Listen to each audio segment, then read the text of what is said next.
나눌 말씀입니다.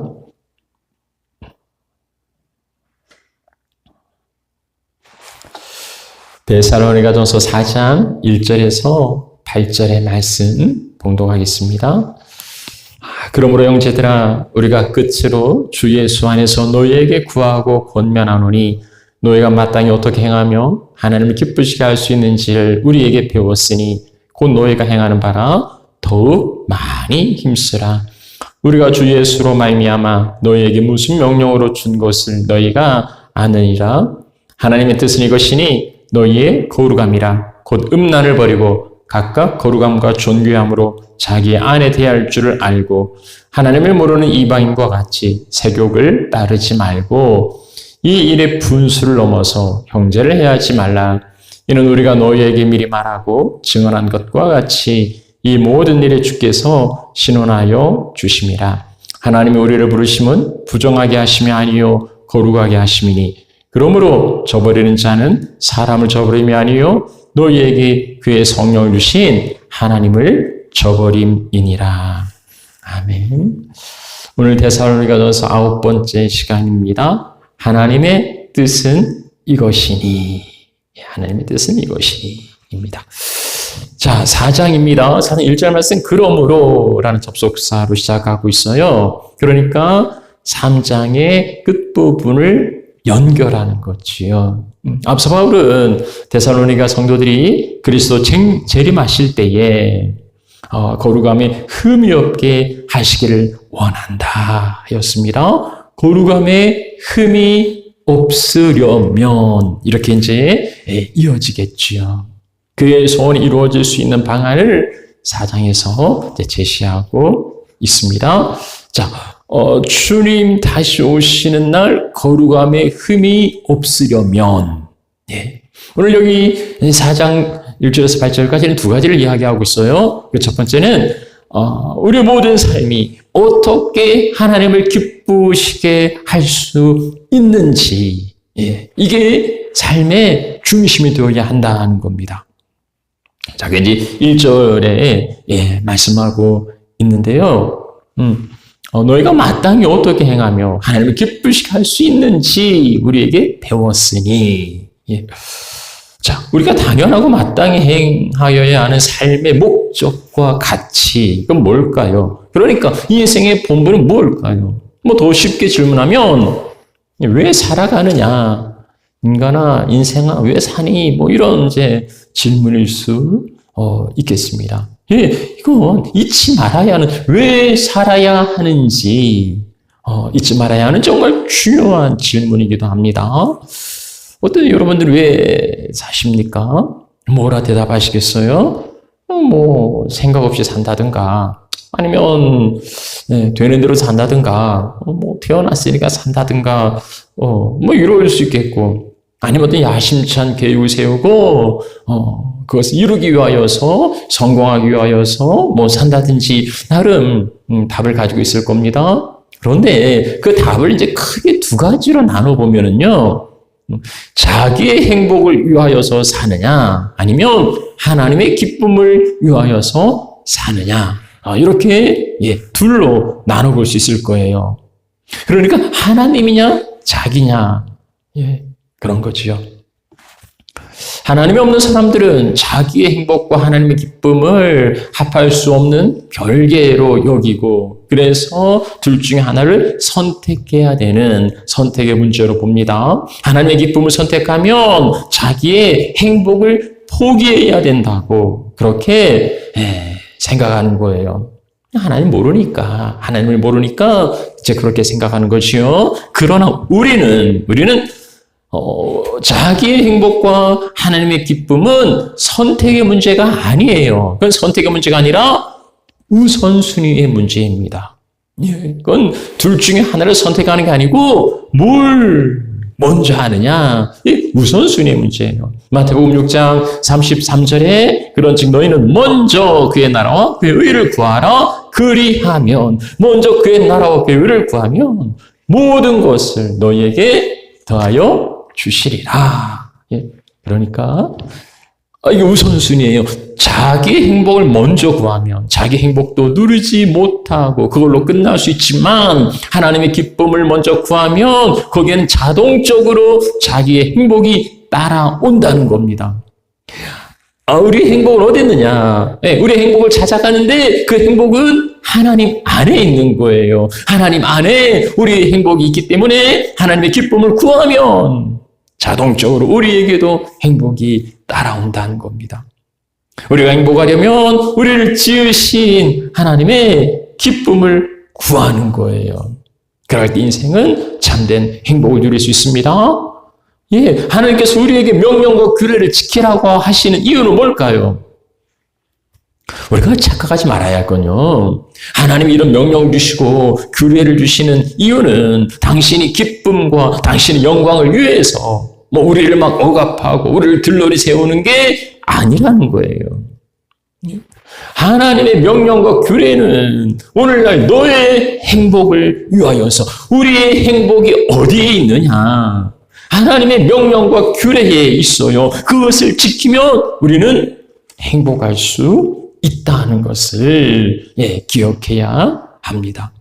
그러면 우리의 관심은 뭐가 되어야 하느냐? 오늘날 우리의 어떤 그 질문은 뭐가 되어야 하느냐? 우리의 생각은 어떻게 하면 돈을 많이 벌 것인가? 주식이나 할까? 부동산이나 할까? 가상화폐가 나을까? 아니면 어떻게 해야 신나는 인생을 즐겁게 쾌락을 누릴 것인가? 이런 질문이 잘못됐다고 할 수는 없지요.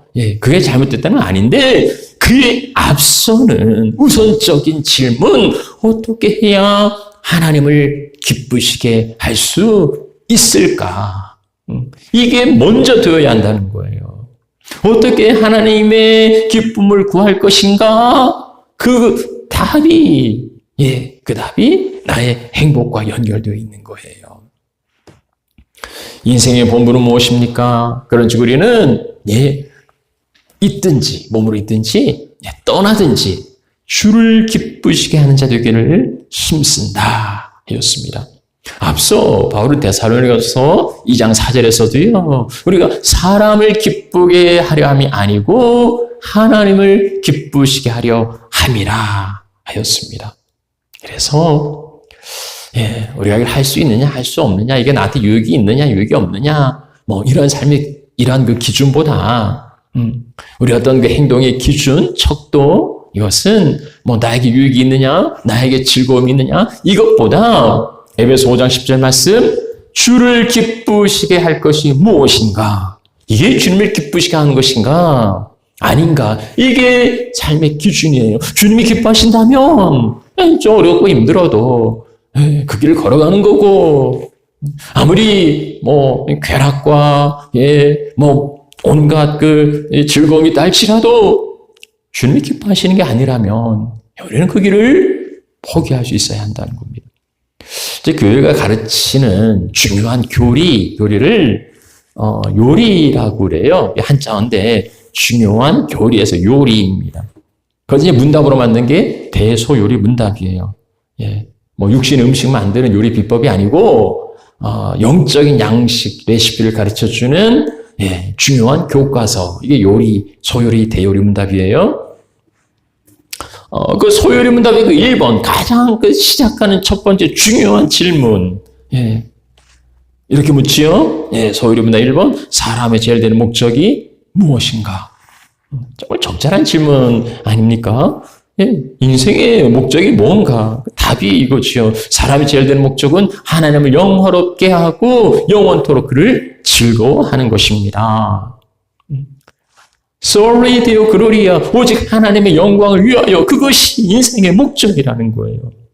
모든 사람들 나름대로 인생 철학이 있고 좌우명이 있지만 그것에 우선되는 가장 그 중요한 좌우명, 그건 하나님의 영광을 위하여 그것이 되어야 합니다. 하나님의 영광을 위하여 살아가는 삶, 하나님을 기쁘시게 하는 그러한 삶을 살아가시는 하나님의 자녀 백성들이 되시기를 축복합니다. 자, 바울은요, 이걸 가르쳤어요. 이걸 가르쳤어요. 그래서 어떻게 하나님을 기쁘시게 할 수 있는지를 가르쳤고, 데살로니가 성도들은 또 그렇게, 살았어요. 그렇게 살았어요. 여기 1절 말씀이죠. 그러므로 형제들아, 우리가 너희가 마땅히 어떻게 행하며 하나님을 기쁘시게 할 수 있는지를 우리에게 배웠으니, 바울은 가르쳤고 그들은 배웠고요. 배운 대로 그들은 행하였습니다. 그들은 우리 가르침대로 행하였던 곧 너희가 행하는 바라. 이거야말로 우리 목회자들의 사역자들의 가장 큰 기쁨이 아닐까 싶어요. 가르친 대로 그냥 이해하였더라가 아니라 가르친 대로 행하였더라. 세상 학문과 그 기술, 세상 학문은 기술과 지식을 전하는 거예요. 자기의 삶을 변화시키는 게 아니고 자기의 능력을 향상시켜서 세상을 알아가는 데 있습니다. 그래서 시험을 봐도 그것을 이해했느냐를 묻지 그대로 살았느냐를 묻는 거 아니에요. 도적질 하지 말라, 이게 옳으냐 그러냐 이런 걸 묻겠지만 네가 도적질 했냐 안 했냐 이렇게 묻진 않아요. 그러나 성경의 가르침은 이게 단순히 지식을 전달하는 게 아닙니다. 그래서 이해를 했느냐 이해하지 않았느냐가 중요한 게 아니고, 물론 그것도 중요하지요. 그러나 그것을 넘어서서 그렇게 살고 있는지를 묻는 거예요. 그러니까 내가 성경을 알고 있다고 해서 다 된 게 아니고, 내가 성경을 이해한다고 해서 끝나는 게 아니라 더 중요한 건 그 말씀대로 살아야 한다는 겁니다.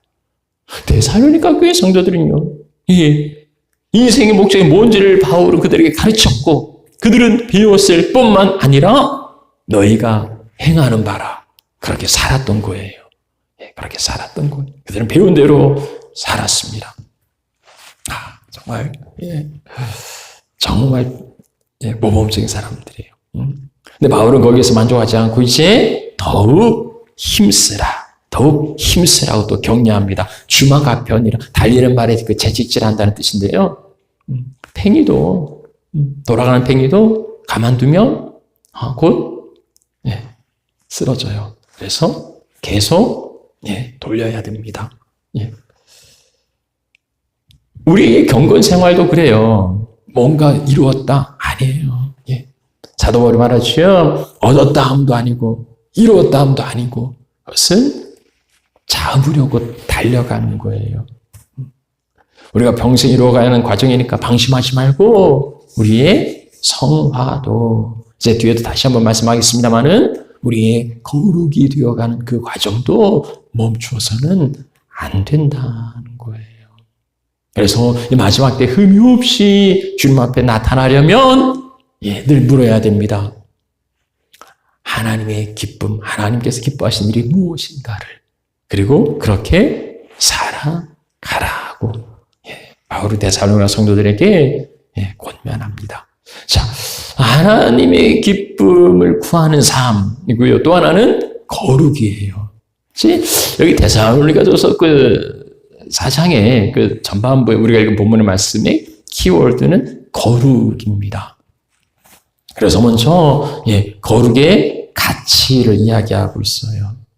하나님을 기쁘시게 하려면 하나님의 뜻대로 살아가야 하는데, 그럼 하나님의 뜻이 뭐냐 하는 거죠.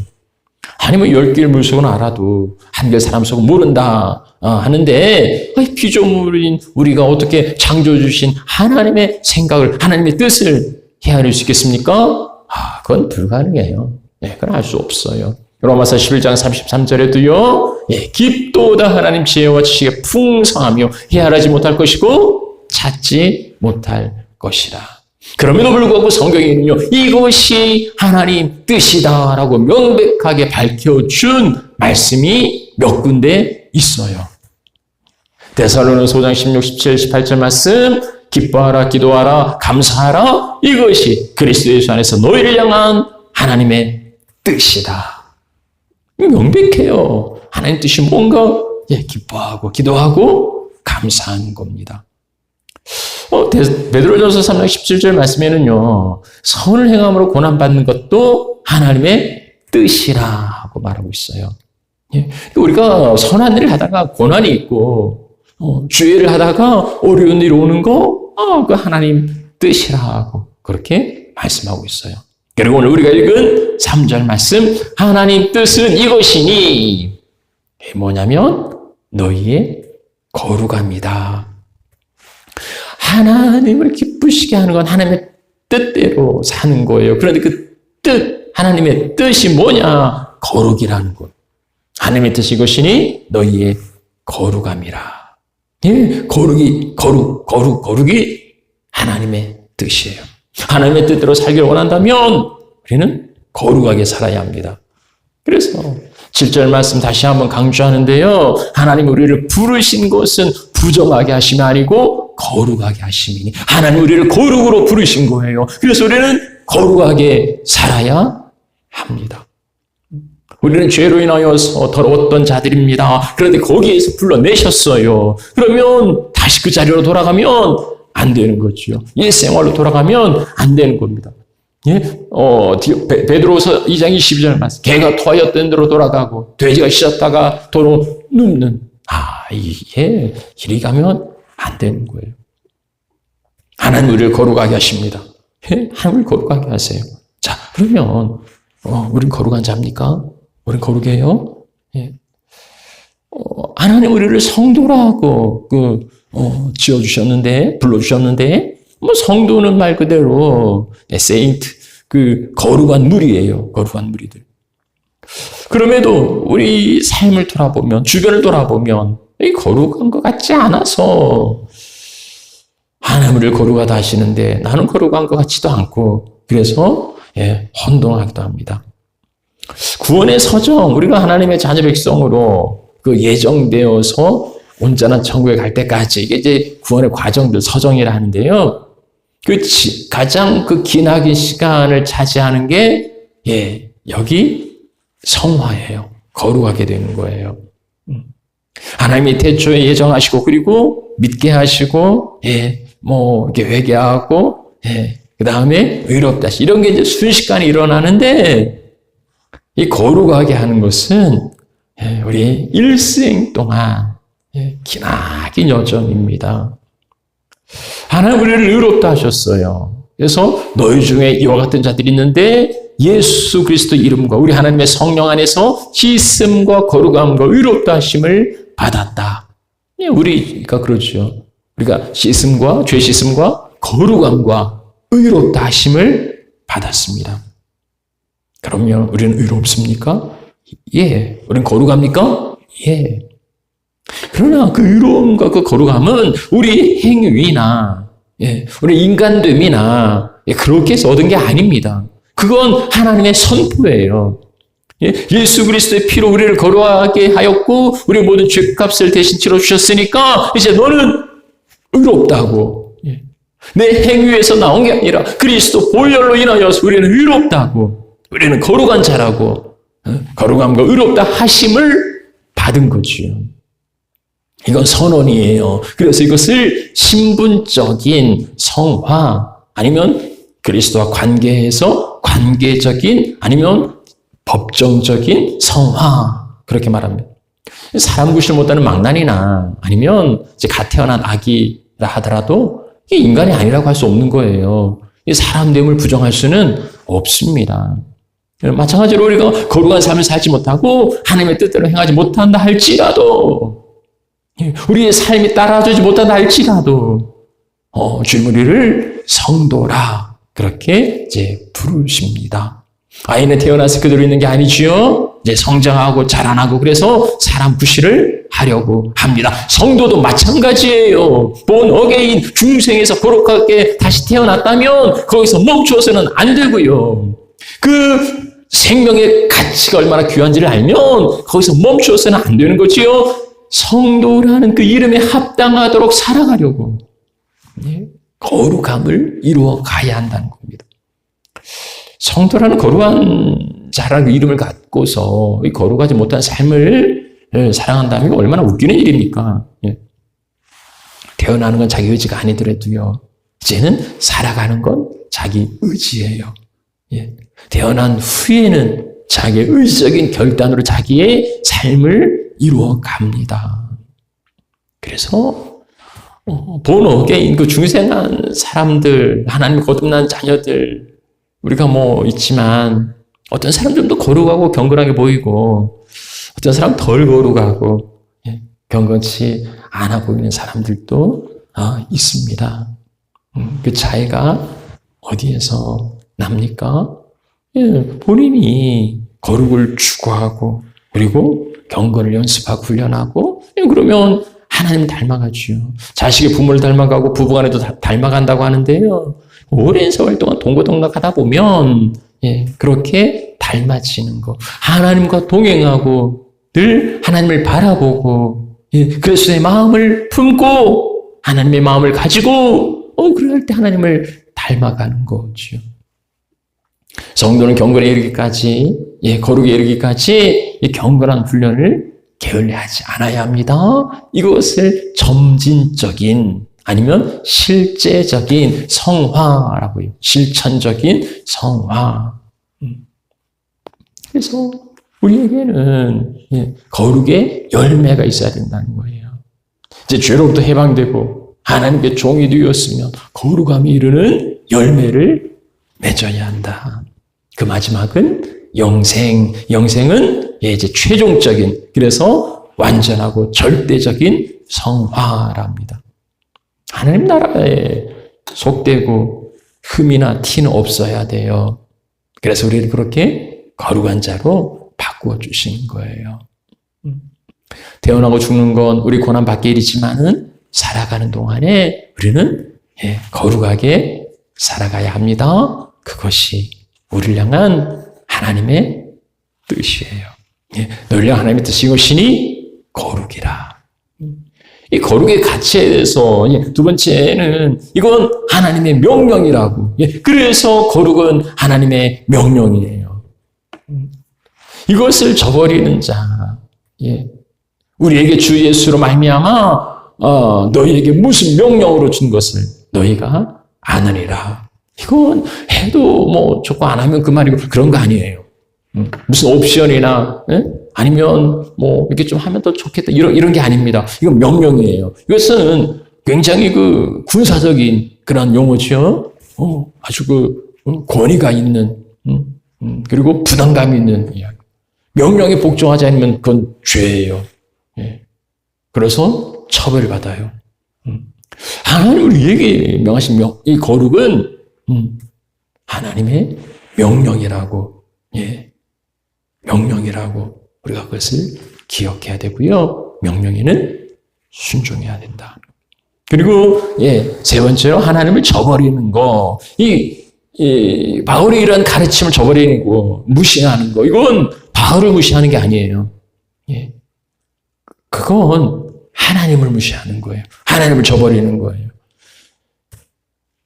이 거룩은 하나님의 뜻이고 하나님의 명령이고, 그래서 이 바울의 가르침을 저버리는 것은 인간 그 바울을 버리는 게 아니라 하나님을 저버리는 거라고 그렇게 말씀의 무게를 더하여 주고 있습니다. 우리가 주님 앞에 흠없이 살려면 어떻게 해야 되느냐? 거룩하게 살아가야 한다는 거예요. 자, 그러면 세 번째로요. 그 거룩은 무언가? 거룩은 무언가? 일반적으로 그 거룩함, 이제 뭐 홀리야, 무슨 막 영적인 분위기 이런 걸 말하는 게 아니에요. 히브리어 그 카도시라는 단어는 잘라낸다, 분리한다는 의미입니다. 더러움과 분리된 상태예요. 더러움과 분리되어 있는 존재가 없어요. 원래는 하나님께만 있는 성품인데, 그래서 모든 피조물과 구별된 하나님만의 유일하신 성품이 거룩이에요. 근데 하나님께서 당신의 그 거룩함에 그 당신의 백성들을 초대하셨어요. 그 하나님의 거룩에 불러서 너희도 거룩하다고 성도라는 이름을 주신 거지요. 그래서 레위기 11장 45절 말씀에 나는 너희 하나님이 되려고 너희를 애굽 땅에서 인도하여 있는 여호와인데 내가 거룩하니 너희도 거룩할지어다. 내가 거룩하니 너희도 거룩하라. 우리가 어떻게 거룩해질 수 있습니까? 그것은 구별됨이에요. 세상에서 구별되는 거예요. 하나님의 백성으로서 세상을 따라가지 않고 세상의 가치관을 쫓아가지 않고 구별되어서 하나님의 뜻에 따라서 살아가는 거, 그게 거룩입니다. 그게 거룩이에요. 그 구체적인 삶에 대하여서 이제 바울은 그 데살로니가 이것은 이제 그 데살로니가 그 당시 지역의 어떤 그 교회의 특수한 상황 가운데서 이제 그 보낸 내용이죠. 그러나 오늘 우리에게도 이 말씀은 적실해요. 바울은 이 거룩함에 대하여서 그 구체적인 거룩한 삶을 이제 세 가지로 얘기하는데 성적인 부분이에요. 그래서 첫 번째는 하나님의 뜻은 이것이니 너의 거룩함이라 하고서는 거룩은 뭐냐? 곧 음란을 버리는 것이다. 그러니까 이제 거룩이 음란을 버리는 이게 이퀄은 아니고요. 거룩한 삶 가운데 하나, 실제적인 삶 가운데 하나가 음란을 버리는 거라는 거예요. 헬러 포르네이아, 포르노 그런 어근 있죠. 매춘부와의 그 성적인 관계를 나타낼 때 사용되어 단어인데요. 더 나아가서 불륜, 간통, 근친상간, 혼전동거, 성적인 모든 그러한 관계, 그러니까 결혼 외에 부정한 성적인 관계를 나타내는 포괄적인 의미로 이 음란이라는 단어가 쓰였습니다. 그러니까 명백한 성적 범죄 행위, 이게 음란이에요. 성경은 처음부터 일부일처를 가르치고 그리고 이제 결혼이라는 범주 안에서만 성적 관계를 인정했습니다. 성경은 그래요. 시대가 일부 다차가 있든 뭐가 있든지 간에 성경 창세기 1장부터 한 남자 한 여자를 가정으로 이루게 하고 그 안에서만 인정한 거예요. 그러나 당시 그리스나 로마나 마게도냐와 소아시아 이 로마의 그 통치권 속에 있는 모든 지역들은 이런 음란 안에 깊이 빠져서 그래서 결혼 외에도 성적인 관계를 맺는 것을 공공연하게 다 허용한 거예요. 성적인 쾌락을 위하여서 정부 애인을 다 두었고 창녀와 일상적으로 성적인 관계를 가지. 이제 로마가 그 노예들이 많이 있고 그래서 이 귀족들과 자유민들 할 게 없잖아요. 맨날 먹고 잔치하고 이런 성적인 타락 가운데 빠져서 그러다가 망한 거죠. 이방 종교들은 그 풍요를 갈구하는 제사의 일환으로 그 제사 어떤 그 표현으로 이러한 그 종교적인 매춘을 조장하기도 했습니다. 고린도에 있는 그 아프로디테 그 신전에는 사제들이 여성 사제들이 1000명 있었다는데 이게 말이 사제지 사실은 그 성전 창녀들이죠. 이런 게 소아시아에 곳곳에 있었던 거예요. 여기 데살로니가에서도 이런 음행이 이런 음란이 죄가 아니라 종교적인 형식으로 허용된 이제 그런 일들이 있었던 거죠. 거룩한 종교의 그 음란한 매춘은 모순되는 것처럼 보이는데 이게 매춘이 아닌 거예요. 죄가 아닌 거죠. 이게 종교 의식으로 포장되었기 때문에 더욱 쉽게 빠져든 거예요. 이스라엘 백성들이 발락이 발람을 매수해서 어떻게 저주해 볼까 하는데 안 됐죠. 근데 그렇게는 안 됐는데 발람이 한 가지 힌트를 주죠. 자기들 그 모압의 제사에 초대한 거예요. 그리고 그 이방신 전에 그 음란한 여기에 이제 빠져들어가지고선 바알볼 사건이죠. 하나님의 진노가 그 가운데 임했던 겁니다. 그러니까 이 사회 분위기가 허용하고 성전에 가면 다 그렇게 매춘을 할 수 있고 누구나 다 그렇게 하는 것을 허용하는 이런 분위기 속에서 거룩을 지켜가는 거 이게 그리 쉽지 않았을 거란 말이죠. 오늘날도 합법적인 매춘 공창이죠. 공창 허용하는 나라들도 있는데 그렇지 않더라도 이제 많은 나라들이 간통죄를 폐지하고 사회 규율보다는 개인의 성적인 자유권을 국가가 좌우할 수 없다는 이제 그런 이유예요. 관여할 수 없다는 이유예요. 그래서 뭐 공공연하게 직장에서 뭐 성접대하고 뭐 성로비하고 불륜이 뭐 권장되고 모든 드라마와 영화와 미디어와 문화와 이 가운데에 뭐 이런 불륜들이 있지 않으면 뭐 흥행이 안 되잖아요. 이런 속에서 바울은 하나님 거룩을 원한다고, 그래서 음란을 버리라고, 그게 거룩이라고 말씀합니다. 버리라고, 철저하게 끊어버리라, 완전히 싹을 잘라버리라는 거예요. 단호하게 잘라버리라. 그러면 많은 사람들이 그럼 무슨 재미로 살아? 무슨 수도원에서 도 닦는 것처럼 그렇게 금욕주의로 살아야 된단 말인가? 그런 거 아니에요. 그러면 음란을 버리고 뭔 재미로 살아가란 말인가? 4절에 말하고 있어요. 각각 거룩함과 존귀함으로 자기의 아내 대할 줄을 알고, 음란을 이기는 대하는, 그리고 해답은 뭔가? 결혼 관계예요. 성경은 금욕을 권장하지 않아요. 물론 그런 부분도 있죠. 그래서 결혼하지 않는 사람도 있었습니다. 그러나 성경은 모든 사람들이 다 그렇게 바울처럼 결혼해서 안 된다 이런 거 아니에요. 그렇게 오해하시면 안 돼요. 정상적인 그 불이 인간에게 얼마나 유익합니까?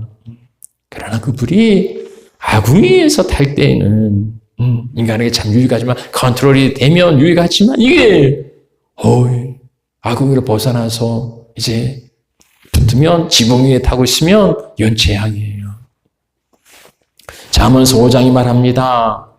내 샘으로 복되게 하라. 네가 젊어서 취한 아내를 즐거워하라. 사랑스러운 암사슴 같고 아름다운 암노루 같으니 너는 그의 품을 족하게 여기고 그의 사랑을 항상 연모하라. 네 젊어서 취한 아내와 즐거이 살아가라는 거예요. 네가 어찌하여 음녀를 연모하고 이방 계집의 가슴을 안겠느냐? 그럴 수 없어요. 전도서에도요, 9장 9절에 네 평생의 모든 헛된 날, 인생이 헛된 날일 수 있어요. 그러나 네가 사랑하는 아내와 함께 즐겁게 살아가라. 이것이 네 인생의 분복이라 말합니다. 거룩과 존귀로 자기 아내를 대할 줄 알아야 한다. 이런 연애를 하고 교제를 하고 이런 것도 필요하죠. 그러나 이제 6절에 말하는 그 선을 넘어서는 안 되고요. 그게 이제 안 되면, 절제할 수 없으면, 성경은 그래요. 고린도서 7장 9절에 만약 절제할 수 없거든 결혼하라. 정욕이 불같이 타는 것보다 결혼하는 게 낫다 말합니다. 아내를 대할 때에도 거룩과 존귀로.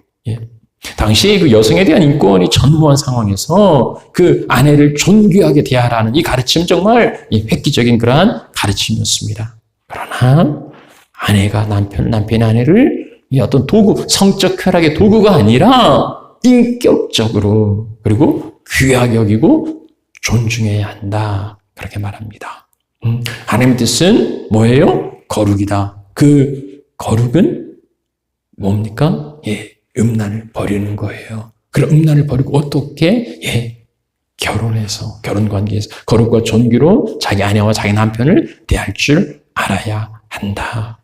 그게 거룩의 삶이라고 말합니다. 또 두 번째는 비슷한 이야기를 계속 하고 있는데요.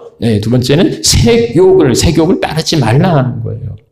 5절 말씀, 하나님을 모르는 이방인과 같이 세욕을 따르지 말고, 음란이 성적인 타락과 행동, 범죄라면 세욕은 그 파토스, 그러니까 격렬한 감정, 억제할 수 없는 그런 욕망, 그런 충동적인 정욕이에요. 이제 그 어떤 그 행동으로 드러나기 이전에 어떤 그런 갈망이겠죠. 예수님은 이제 여자를 보고 음욕자님이 이제 범죄했다고 그렇게 말씀을 하는데요. 하나님을 모르는 이방인들, 하나님을 모르면요, 못할 게 없어요. 거칠 게 없어요. 그래서 이 이방인들의 욕구, 그것은 성적인 어떤 그런 욕망이에요. 오늘날 그 사람들의 주장이 뭡니까? 오늘날 개인의 자유, 그렇죠? 개인의 자유, 그리고 권리입니다. 타인에게 해를 끼치지 않으면, 타인에게 불편을 주지 않으면 그 안에 있는 모든 행동은 다 허용된다는 거예요. 자기가 기준이에요. 내 생각이 기준이에요. 그래서 다른 사람들에게 불편만 끼치지 않으면 무슨 일이든 다 할 수 있다는 거예요.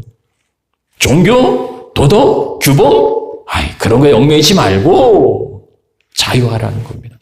네가 느끼는 대로, 좋으면 좋은 대로, 느끼는 대로, 그 감정에 충실하라는 거예요.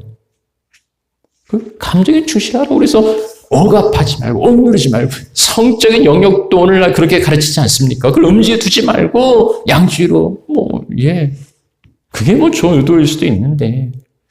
근데 이제 그렇게 해서 뭐 하자는 거? 해방이죠. 성적인 해방. 성을 굴레 씌우지 말고, 막 덮어두지 말고, 쉬쉬하지 말고, 다, 그래서 성에 대한 가르침이 뭐예요? 그러니까 절제가 아니고, 피임이죠.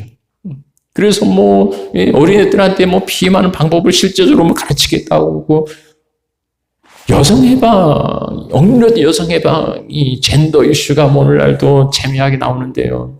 성적인 자유를 누리는, 이게 그런 건 아니잖아요. 오늘날 사람들은, 이제는, 해방이다. 성적인 것도 도덕과 종교에 얽매이지 말고, 자기 누릴 수 있는 대로 누리고, 즐길 수 있는 대로 즐기는 거, 자기가 책임을 지는 거. 그래서, 심지어는 이제 낙태도 이제는 허용해야 한다는 거 아닙니까? 내가 키울 수 없고, 내가 의사가 없으면 그냥 포기하는 거예요. 갈수록 거룩하게 살아가는 게 얼마나 어려운지 모릅니다. 과학 문명과 통신, 그리고, 이런 인터넷이 발달할수록 더, 발전해가는 길은 음란한 문화예요. 옛날에는 무슨 썬데이 서울입니까? 우리 학창시절에는 그 잡지, 그거 하나 가지고서 이렇게, 지금은 그런 거 보지도 않잖아요. 지금 이제 동영상으로, 더 나아가서 이제는 가상현실에서, 지금 동성애 이슈를 갖고 싸우는데요. 예전에는 AI, 로봇과의 어떤 그런 성적인 관계들, 이게 도덕적으로 이런 문제들, 섹스토이, 이런 거죠. 따라가지 말라는 거예요. 그 세욕이, 정욕이 이끄는 대로 거기에 맡기지 말라는 거예요. 성경은요, 그걸 피하라고, 내가 정렬의 정욕을 피하라고 말씀하고 있고요. 아니면, 제어하라고요. 컨트롤하라고요. 아니, 정욕이 제어가 됩니까? 되지요. 속지 말아야 돼요. 여러분요, 이성 없는 짐승 같은, 짐승들은 컨트롤이 안 돼요. 이성이 없으니까 그냥 자기 하고 싶은 대로 하는 거예요. 그러나 인간은 하나님 이성을 주셨어요. 자유의지를 주셨어요. 얼마든지 가능해요. 이성 없는 짐승들은 안 되지만 우리에게는 이성이 있어요. 그래서 사랑하는 자들아, 거름과 나그네 같은 너희를 권하노니 육체의 정욕을 제어하라. 성령으로 컨트롤하라. 성령의 충만함을 받고 성령의 소욕을 쫓아가면 육체의 욕심을 이루지 않아요. 갈라디아 5장에 하는 말씀이죠.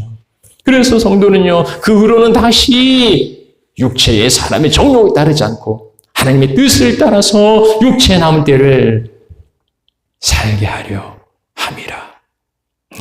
오늘 우리는요, 그 육체의 정욕의 욕망을 쫓아가지 말고 하나님을 모르는 이방인과 같이 세욕을 따르지 말라. 이게 거룩이다.